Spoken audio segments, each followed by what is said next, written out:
வெண்முரசு. திசைதேர் வெள்ளம் 73.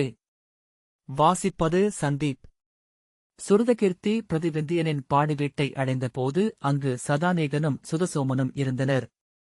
கவச உடையணிந்திருந்த அவன் புரவியிலிருந்து இறங்கி ஏவலனிடம் கடிவாளத்தை அழுத்திவிட்டு சிறிய பெட்டி மேல் அமர்ந்து ஏவலன் கவசங்கள் அணிவிக்க முழங்கையை கால்மடித்து முட்டுகளில் ஊன்றி நிலம் நோக்கி அமர்ந்திருந்த பிரதிவிந்தியனை அணுகி, வணங்குகிறேன் மூத்தவரே என்றபின் அப்பால் கைகட்டி நின்றிருந்த சுதசோமனை நோக்கி, சுருதசேனன் வரவில்லையா என்றான். இல்லை என்று சுதசோமன் தலையசைத்தான். சுருதகீர்த்தி திரும்பிப் பார்க்க அப்பால் நின்ற ஏவலன் வந்து மென்மரத்தாலான பெட்டியை அவன் அமரும் பொருட்டு வைத்தான். அவன் அமர்ந்து கொண்டு, வரும் வழியெங்கும் கெடுநாற்றம் வீசுவது போல் உணர்ந்தேன் என்றான். ஏன் என்று பிரதிவிந்தியன் விழிகளைத் தூக்கிக் கேட்டான். வீரர்கள் நேற்று இரவு முழுக்க களியாடிக் கொண்டிருந்திருக்கிறார்கள். துயின்று எழுந்த பின்னரும் அதே உளநிலை நீடிக்கிறது என்றான். அதனால் என்ன என்றான் பிரதிவிந்தியன்.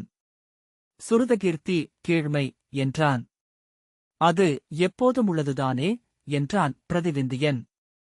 மூத்தவரே, நேற்று அவர்கள் அந்த உளநிலையில் இருந்ததை அகிபீனாவின் வெறி என்றோ போருக்குப் பிந்தைய உளச்சோர்விலிருந்து வெளிவரும் முயற்சி என்றோ சொல்லலாம். அது அவர்களிடமில்லை. அத்தருணத்தில் அவர்கள் மேல்கூடும் தெய்வங்கள் மண்ணின் ஆழத்திலிருந்தும் இருளுக்கு அப்பாலிருந்தும் வருபவை. ஆனால் துயின்றெழுந்து படைக்கலம் அணிந்து கொண்டிருக்கும் அவர்கள் இன்று கொண்டிருக்கும் உணர்ச்சி அவர்களுடையதேதான் என்றான் சுருதகீர்த்தி. சுதசோமன், அவர்கள் உள்ளிலிருந்தும் பேய்த்தெய்வங்கள் எழுந்து வரலாம் என்றான். அவனை வெறுமனே நோக்கியபின் எரிச்சலுடன், சென்று சற்று சுற்றி பாருங்கள். அவர்களின் சொற்களை செவிகொள்ளுங்கள். இந்த 3 யுகங்களின் மானுடம் இங்கு படைத்துள்ள அனைத்து நெறிகளும், அனைத்து அறங்களும், அத்தனை அழகுகளும் மேன்மைகளும் இடிந்து சரிந்து கிடப்பதை நீங்கள் பார்ப்பீர்கள். ஒன்றும் மிச்சமில்லை. தாய் என்றும் மனைவி என்றும் மகள் என்றும் பாராத நிலை என்று பேச்சுகளில் கேட்டிருக்கிறேன், இங்குதான் செவிகளால் அறிந்தேன் என்றான். தலையை மீண்டும் உலுக்கி எண்ணிச் சென்றடையாத கீழ்மை. எத்தனை ஆழங்களுக்கு மனித உள்ளத்தால் சென்றடைய முடிகிறது? மூத்தவரே, அத்தனை ஆழங்களுக்குச் சென்றாலும் மனிதனுக்கு சொல்லுக்கு பஞ்சம் ஏற்படுவதில்லை. அவையனைத்தையும் அவன் எங்கோ ஏற்கனவே சொல்லாக்கி சேர்த்திருக்கிறான் என்று பொருள். அடுக்கடுக்காக செல்லும் பாதாள கரவறைகளில் நிறைந்துள்ளன அவன் ஒருபோதும் வெளியே எடுத்து நோக்கியிராதவை. அழுக்குகள், அழுகல்கள், நஞ்சுகள் என்றவன் கண்களை மூடிக்கொண்டு புழுக்களும் மலமும் சீழும் மலைமலையாக கொட்டிக்கிடப்பது போல், அவை பேராறுகளாக ஓடுவது போல் என்றான். சுதசோமன், மேன்மைகளில் அவ்வளவு உச்சத்திற்கு உள்ளம் சென்று சொல்லை அடைய முடியுமெனில் அதே விசை ஊசலின் மறுமுனைக்கும் இருக்குமல்லவா என்றான். உங்கள் கசப்பை பங்கிட நான் இங்கு வரவில்லை மூத்தவரே என்றான் சுருதகீர்த்தி. பின் எதற்காக வந்தாய்? அவருடைய நூலறிவை பங்கிடவா? எந்த நூலறிவனும் சில 1000 பக்கங்களை புரட்டிவிட்டால் எஞ்சுவது இதே கசப்புதான் என்று சுதசோமன் சொன்னான். மந்தா, அவனை பேசவிடு என்றான் பிரதிவிந்தியன். சுதசோமன், நான் தேர்கள் ஒருங்கியுள்ளனவா என்று பார்க்கிறேன் என்று கவசங்கள் உரசியும் குலுங்கியும் ஒலிக்க கிளம்பிச் சென்றான். சுருதகீர்த்தி, இவர்கள் யார் மூத்தவரே? இவர்கள் அல்லவா எழவிருக்கும் புதிய வேதத்தின் பொருட்டு போர் புரிபவர்கள்? புத்துலகை ஆக்கும் நெறிகளை இங்கு நிறுவப் போகிறவர்கள். இத்தனை கீழ்மைகளிலிருந்தா அது முளைக்கும் என்றான். பிரதிவிந்தியன், 2 ஒப்புமைகளை நூல்களிலிருந்து எடுத்து நான் சொல்ல முடியும். இளையோனே, சீழும் குருதியும் கலந்த கருப்பையிலிருந்தே குழவி எழுகிறது. மட்கி அழுகும் சேற்றிலிருந்தே தாமரை முளைத்து மேலெழுகிறது என்றான். எந்த ஒப்புமைகளும் இதற்கு பொருந்தாது என்று சுருதகீர்த்தி சொன்னான். ஒப்புமைகளைக் கொண்டு விளையாடத் தொடங்கினால் முடிவே இல்லை. ஒப்புமைகளைப் பற்றி கல்லாதவர்களிடம் ஒரு ஒவ்வாமை இருக்கிறது.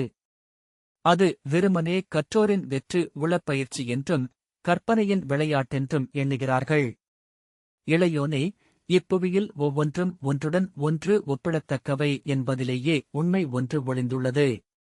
ஓர் உளநிகழ்வையோ புவிநிகழ்வையோ பொருட்களால் ஒப்புமைப்படுத்திவிட முடியுமென்பதுதான் மானுட அறிதலுக்கு இறை அளித்துள்ள ஒரே வாய்ப்பு. இப்புவியையும் மானுட உள்ளத்தையும் விண்ணிறைந்த பிரம்மத்தையும் அறிந்து கொள்வதற்கு ஒப்பிடுவதன்றி வேறு வழியில்லை.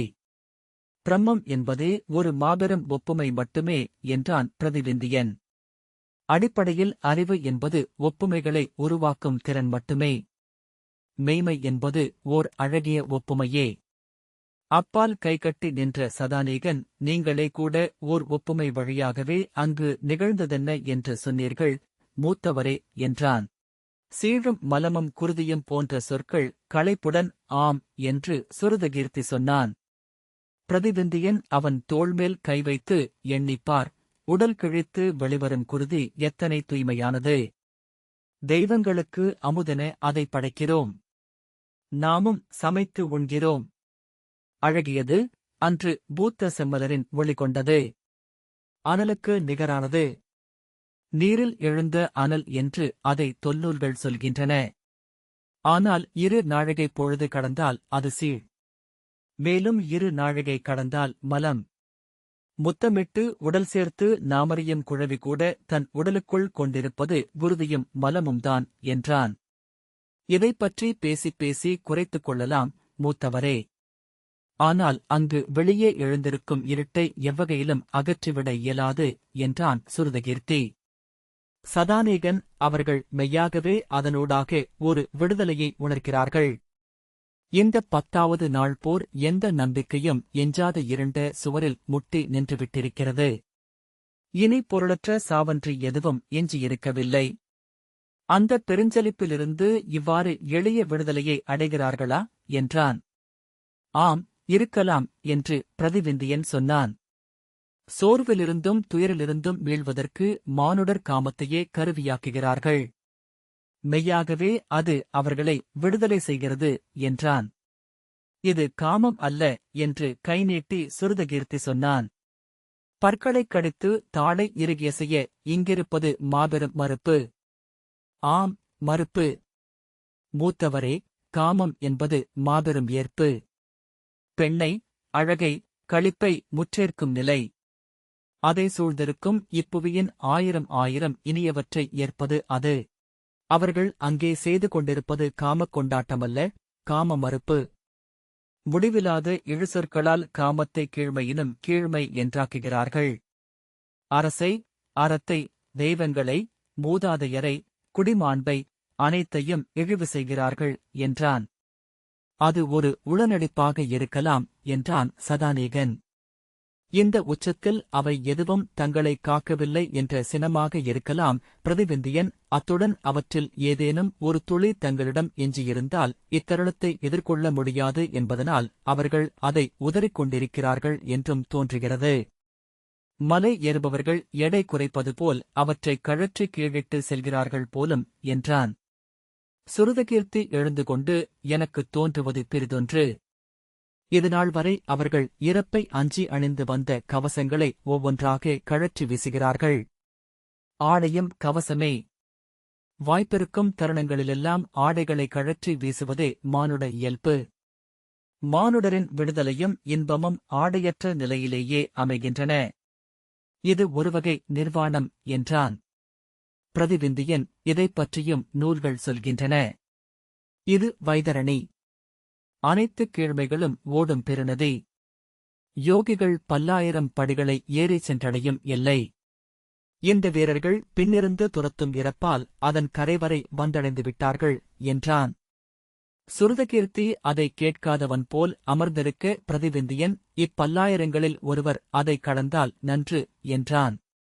அதில் மூழ்கி அழியும் பிறர் பொருட்டு ஒருவரேனும் அமுதை அறிய வேண்டும் என்றான் சுருதகீர்த்தி. பிரதிவிந்தியன் எழுந்து கொண்டு சிரித்து, யோகிகளிலும் 10,000த்தில் ஒருவரே சென்றடைகிறார்கள் எனப்படுகிறது என்றான். சுருதகீர்த்தி, காலையிலிருந்தே விந்தையான ஓர் உளக்கலக்கம். கிளம்பி இங்கு வருவதற்குள் இக்காட்சி அக்கலக்கத்தை பெருமடங்கு பெருக்கியது என்றான். பிரதிவிந்தியன் வினாவுடன் நோக்க, நேற்றிரவு ஒரு கனவு கண்டேன். நான் ஊழ்கத்தில் அமர்ந்திருக்கும் பீஷ்ம பிதாமகரின் மேல் அம்புகளைச் செலுத்தி அவரை வீழ்த்துகிறேன். அவர் ஒரு கரிய மலைப்பாறை மேல் அமர்ந்திருப்பதாகவேகவே அம்பு செலுத்தும்போது நான் கண்டேன்.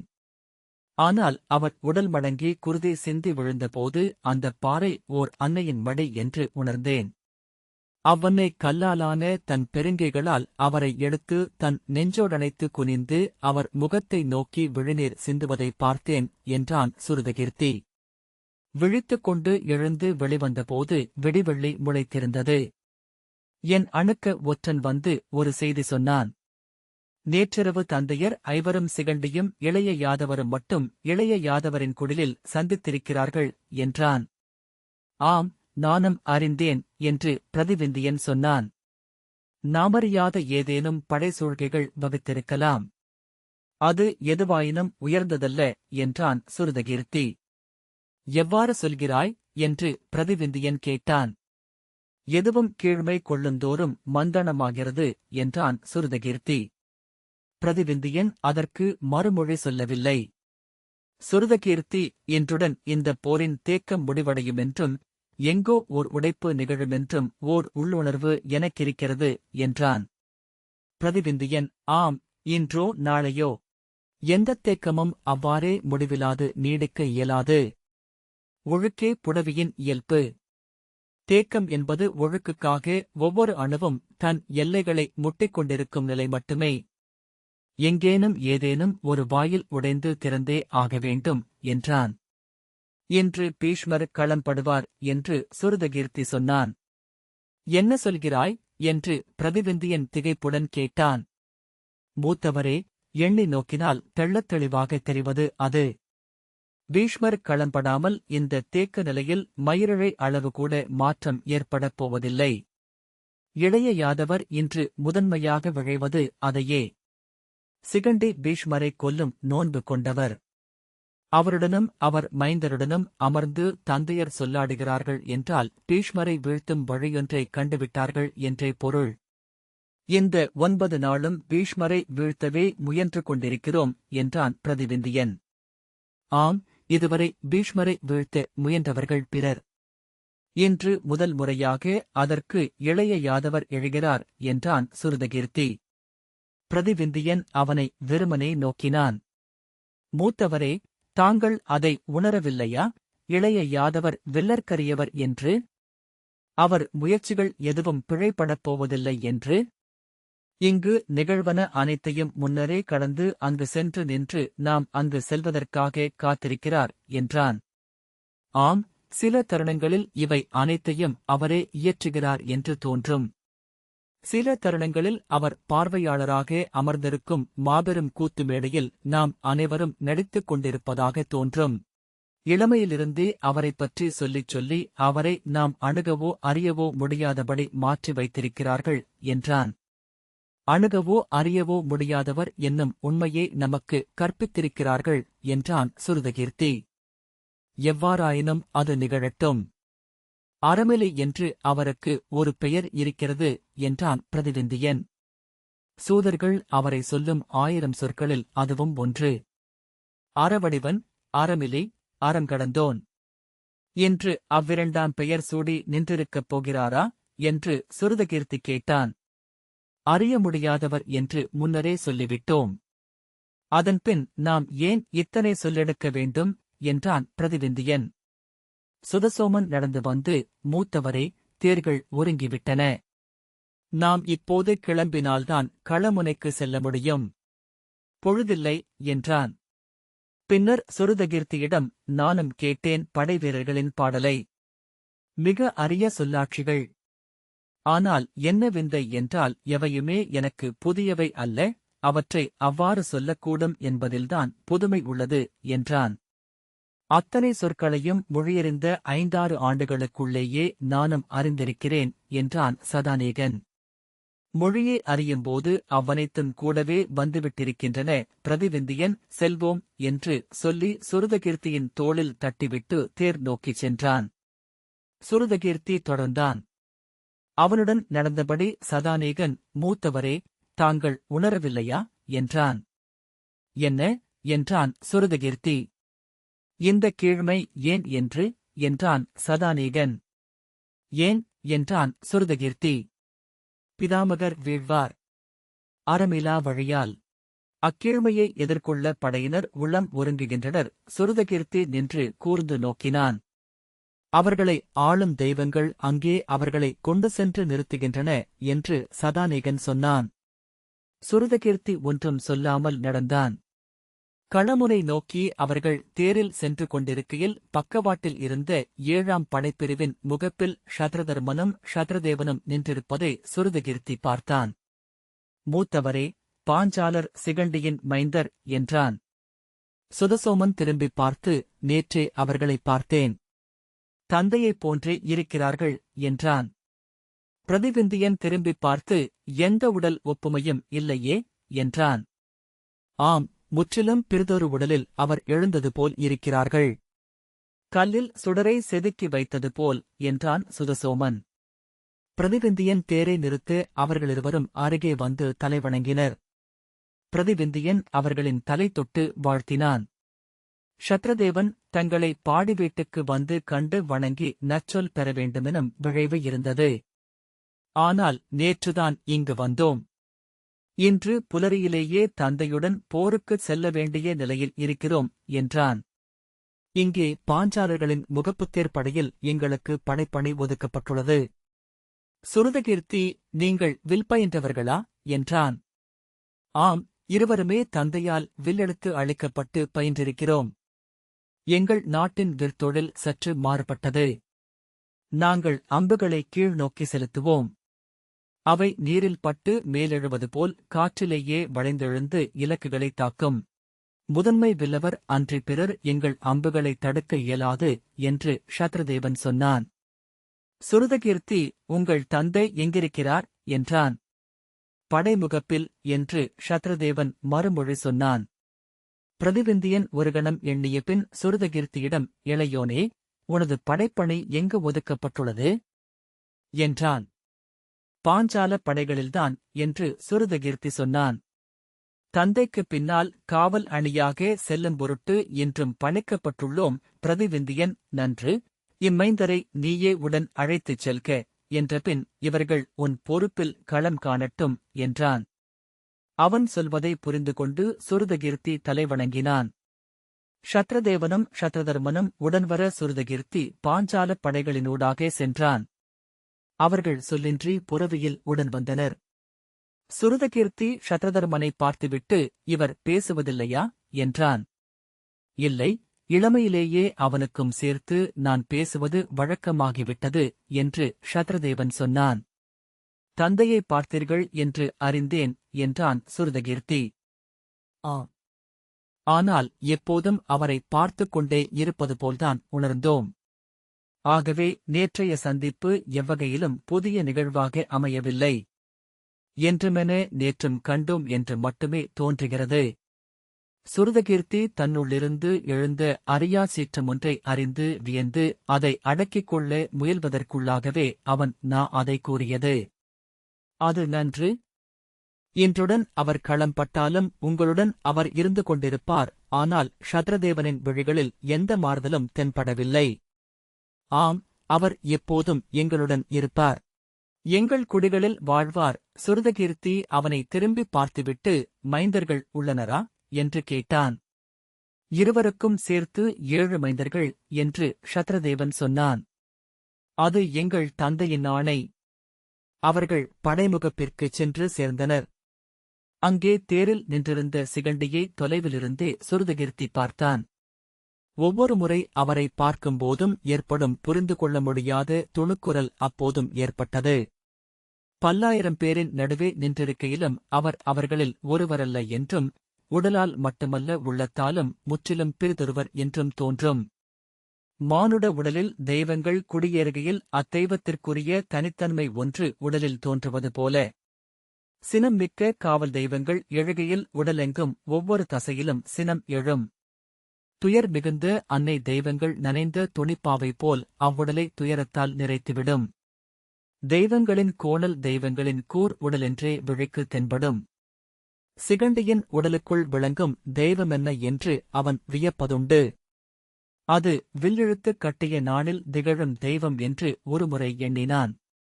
அவர் உடலில் அனைத்து தசைகளும் இறுகி நின்றிருக்கும். நூற்றுக்கணக்கான நாண்கள் இழுத்து கட்டப்பட்ட விற்களின் தொகை. அல்லது நான்முருகி ஆணி நிலைத்த 74 நரம்பு கொண்ட பேரியாழ். மானுட உடலில் எப்போதும் ஒரு தசை இறுகினால் பிறிதொரு தசை தளரும். ஒன்று உறைந்தால் பிறிதொன்று நெகிழும். ஒவ்வொன்றும் இறுகி நின்றிருக்கும் ஓர் உடலென்று அவன் அவரை நினைத்துக் கொள்வதுண்டு. அணுகிச் செல்லுந்தோறும் சிகண்டி மேலும் தெளிந்து வந்தார். முதலில் அவர் உடலை அப்போதுதான் அத்தனை தூய்மையாக பார்ப்பதாக அவனுக்கு தோன்றியது. குழலை சீவி கட்டியிருந்தார். தாடியையும் சீவி நுனியில் முடிச்சிட்டு நெஞ்சில் இட்டிருந்தார். இடையிலும் மார்பிலும் புதிய தோலாடைகள் அணிந்திருந்தார். கச்சை புதிதாக இருந்தது. அதில் பளபளக்கும் பிடிகொண்ட குத்துவாள். கவசங்கள் நன்கு தீட்டப்பட்டவை போல நீரொளி கொண்டிருந்தன. கால்குரடுகள் கூட வெள்ளியென மின்னின. வில்லும் அம்பராத்தோணியும் மட்டும் குருதிபடிந்து பழையவையாக இருந்தன. அந்தக் களத்தில் எவரும் புத்தாடை அணிந்திருக்கவில்லை. மாமன்னர் யுதிஷ்டிரர் கூட மீண்டும் மீண்டும் போருக்கணிந்த குருதி நனைந்து இறுகி மரக்கட்டை போலாகிவிட்ட மரவொரியையே அணிந்திருந்தார். ஒவ்வொரு உடலிலும் மரவொரியால் துடைத்து நீவி எடுத்த பின்னும் எஞ்சும் குருதி உலர்ந்த கரும்பசையாலான வரிகள் நிறைந்திருந்தன. காதுகளுக்குப் பின்னாலும் கழுத்திலும் தோள் மடிப்புகளிலும் கைவிரல்களின் இடுக்குகளிலும் குருதிப்பிசின் இப்போதுமிருந்தது. ஆனால் சிகண்டி நீராடி எழுந்தது போலிருந்தார். ஷத்ரதேவனும் ஷத்ரதர்மனும் அருகே சென்று சிகண்டியை வணங்கினர். சிகண்டி வெற்றுவழிகளுடன் அவர்களை பார்த்தார். சுருதகீர்த்தி, இப்படைப்பிரிவின் வில்லவர்களில் ஒருவனாக நிற்கும் பொருட்டு எனக்கு ஆணை வந்துள்ளது பாஞ்சாலரே என்றான். விழிகளை அசைத்து அதை ஏற்ற சிகண்டி திரும்பிக் கொண்டார். அவர் நெடும்பொழுதுக்கு முன்னரே முற்றிலும் பேச்சை நிறுத்திவிட்டிருந்தார் என்பது முகத்திலிருந்து தெரிந்தது. அத்தருணத்தில் அவரால் பேச இயலாதென்பது இயல்பாகவே இருந்தது. தன்னுள் பேருணர்வுகள் நிறையும் ஒருவர் முற்றிலும் சொல்லிழப்பது இயல்பே. நேற்று இரவு என்ன நிகழ்ந்தது என்று மீண்டும் மீண்டும் எண்ணிக்கொண்டிருந்தாரோ? அப்போதுதான் சிகண்டி ஒருமுறை கூட பீஷ்மரை படைக்களத்தில் எதிர்கொள்ளவில்லை என்னும் எண்ணம் எழுந்தது. இன்று எதிர்கொள்ளப் போகிறார். அவ்வண்ணமெனில் இன்று பீஷ்மர் கொல்லப்படுவார். ஆனால் அது எவ்வாறு என்று அவன் உள்ளம் வியந்தது. வெல்ல முடியாதவர். தெய்வங்களால் கையிலேந்தி களத்திற்கு கொண்டு வரப்படுபவர். அவரை இக்கடுநோன்பின் எவ்வாறு வெல்ல இயலும்? தவத்தால் ஒருவர் வடக்கு மலையை இல்லையென்றாக்கிவிட இயலுமா என்ன? தன் தேரிலேறி பாகனிடம் ஓரிரு சொல் உரைத்த பின் தேர்தட்டில் நின்று வில்லையும் அம்புகளையும் நோக்கினான். கையுறைகளை இழுத்துவிட்டு தலைச்சரடை இறுக்கிவிட்டு எதிரே நோக்கியபோது படைமுகப்பில் பீஷ்மர் நின்றிருப்பதைக் கண்டான். தொலைவிலேயே அவரும் புத்தாடை அணிந்து தன்னை சீர்படுத்திக் கொண்டிருப்பதை அறிய முடிந்தது. இந்த வாசிப்பை கேட்டதற்கு நன்றி.